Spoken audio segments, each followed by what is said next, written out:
So in this video, we're going to talk about why your business needs a digital IT roadmap. Many of the organizations and businesses, they don't have an IT roadmap.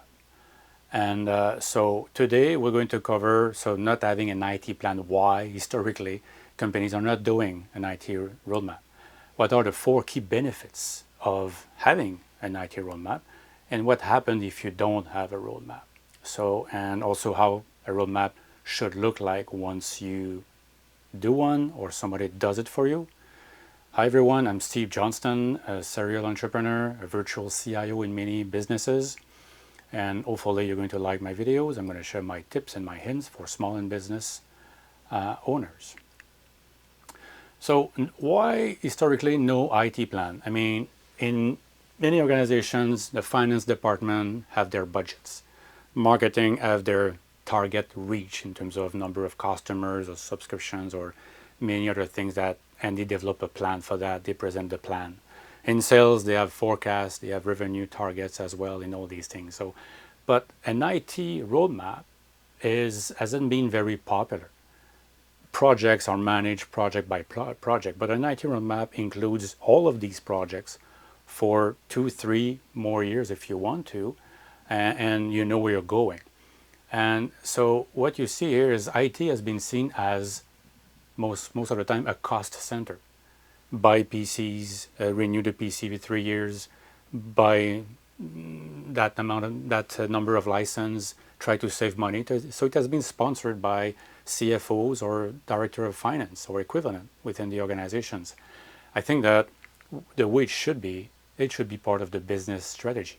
The IT investments, they should be that as investments, not necessarily spending or costs we should cut, because everything is digital and you need to use these tools to be more efficient, to be competitive and stay or increase your competitiveness in your own market. So, and a statistic that you see here is 70% of digital projects fails. That's not good. It happens so often that the projects are not well managed. I mean, digital transformation, it's a journey. Management, sometimes they don't support that. They want the change to happen. They want these new sexy tools to be configured, implemented, launched, and ready to go. But this is a journey. So it takes time to get through a digital transformation. And that's important to have a map, have a plan to make it a success.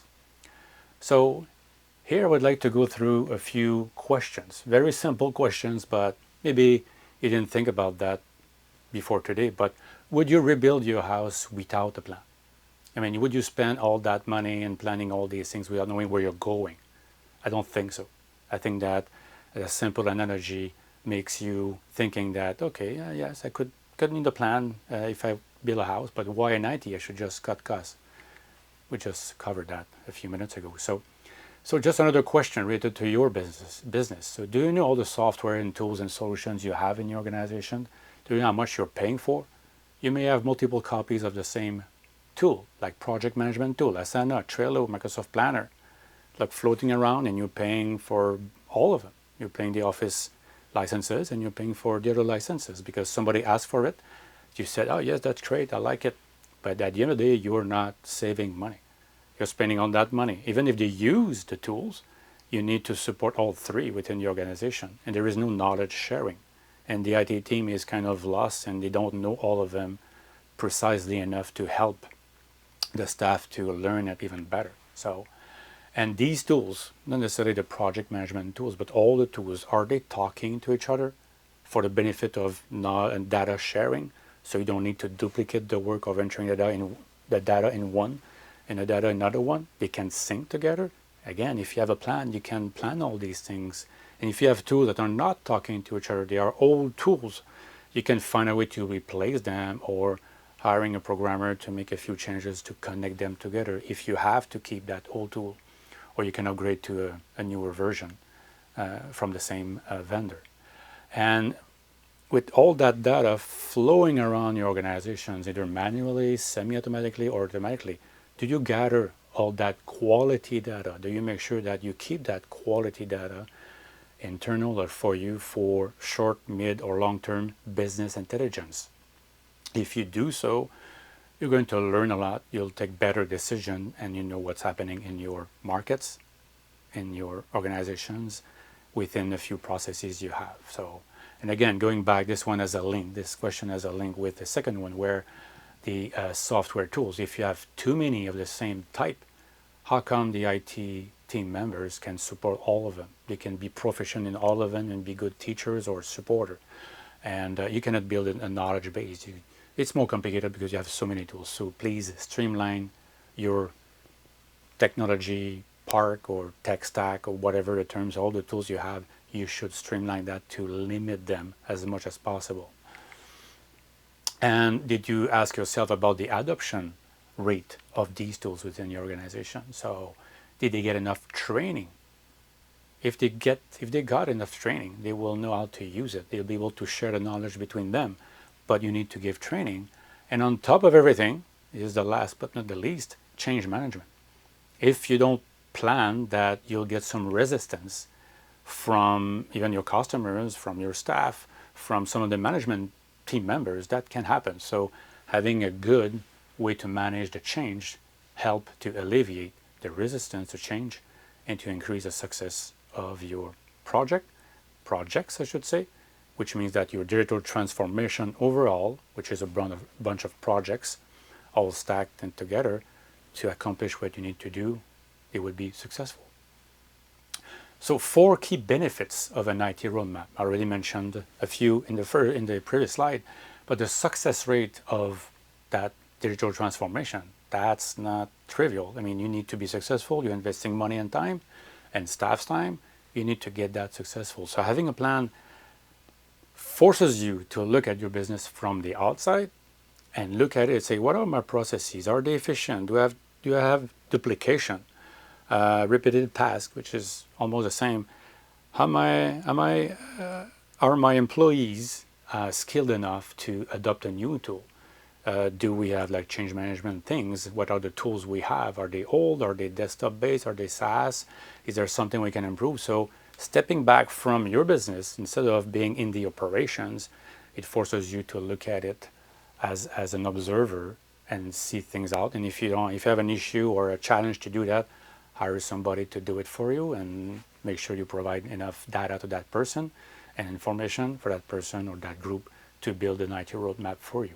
And also by looking at it from the outside, it helps you to understand your market and how are you performing within your market. And again, very simple thing. If you have a plan, you know where you're going, and you'll see how it looks like in a few minutes, but you'll have a better communication to your team. If you have better communication to your team, they will feel that you know where you're going. It's going to be a lot easier to communicate because you have a plan. It's not in your head. There is a visual that can be explained and shown and shared, and you can adapt as well. I mean, it's not like fixed forever. And you need to involve your employees. And you'll see that on the 4th key benefit, because you need their inputs as soon as possible in the projects. They know how to operate or to perform their task.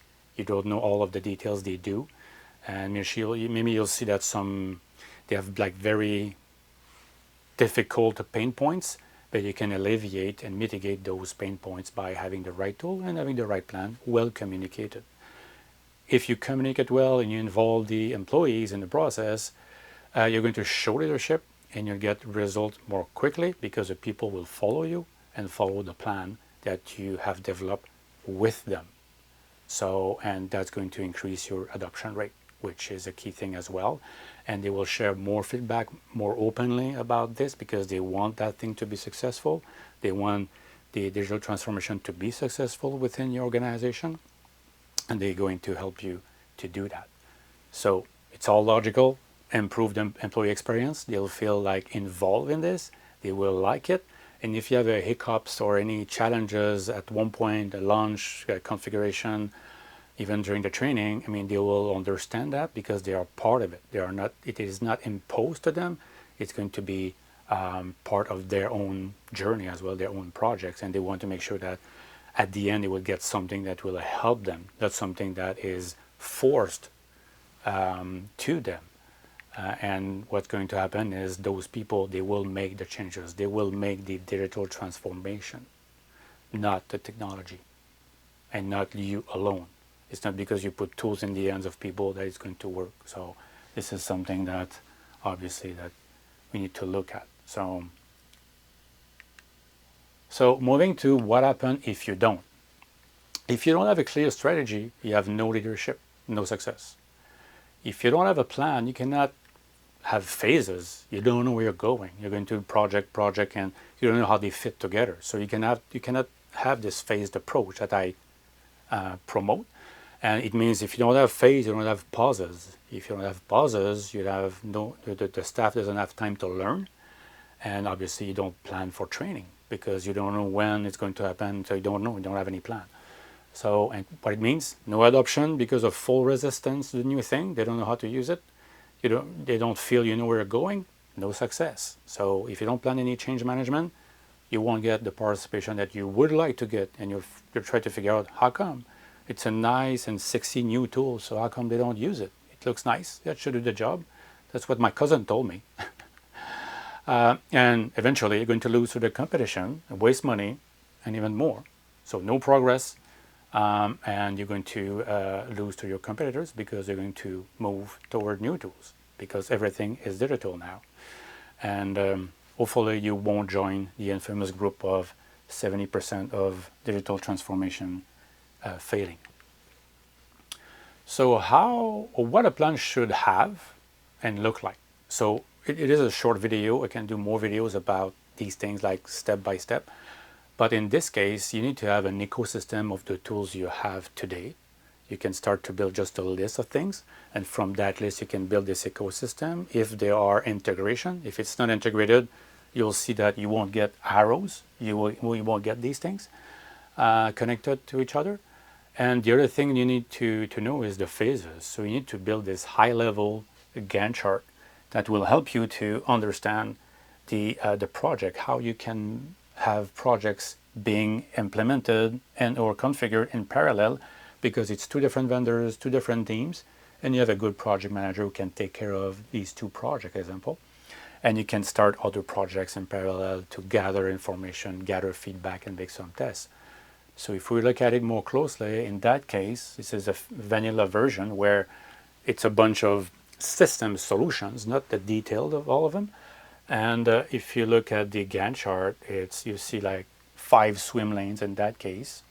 No need to read all these things, but it's really how you can divide these things and make them happening and know where we're going. So you can communicate that plan fairly well to your team so they'll feel motivated and they can help you to develop your plan nicely. So again, I'm Steve Johnston, a serial entrepreneur, and I'm going to share my tips and hints about digital transformation for small and medium-sized businesses. So hopefully you liked it and you're going to subscribe to my channel. So I'm a full-time consultant, and so the more subscription I'm going to get, the more videos I'm going to share with you. Thank you.